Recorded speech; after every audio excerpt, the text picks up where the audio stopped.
రైతు భరోసా నిధులతో రికార్డు సృష్టించింది తెలంగాణ ప్రభుత్వం. చెప్పినట్లుగానే రైతుల ఖాతాల్లో రైతు భరోసా నిధులను నేటితో లబ్ధిదారులు అందరికీ జమ చేస్తోంది. రైతు భరోసా నగదు బదిలీ విజయవంతంగా పూర్తయిన నేపథ్యంలో రాష్ట్ర ప్రభుత్వం రైతు పండుగ పేరుతో సంబరాలు నిర్వహించేందుకు ఏర్పాట్లు చేసింది.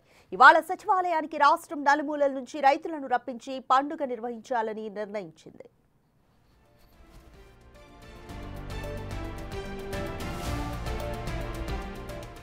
సాయంత్రం 6 గంటలకు రైతులను ఉద్దేశించి సీఎం రేవంత్ రెడ్డి మాట్లాడనున్నారు. ఉప ముఖ్యమంత్రి భట్టి, వ్యవసాయ మంత్రి తుమ్మల నాగేశ్వరరావుతో పాటు ఇతర మంత్రులు, కొందరు రైతు భరోసా లబ్ధిదారులు పాల్గొనున్నారు.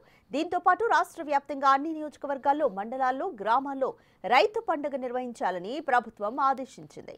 ఎంపీలు, ఎమ్మెల్యేలు, ఎమ్మెల్సీలు, ఇతర ప్రజాప్రతినిధులు పాల్గొనాలని సూచించింది.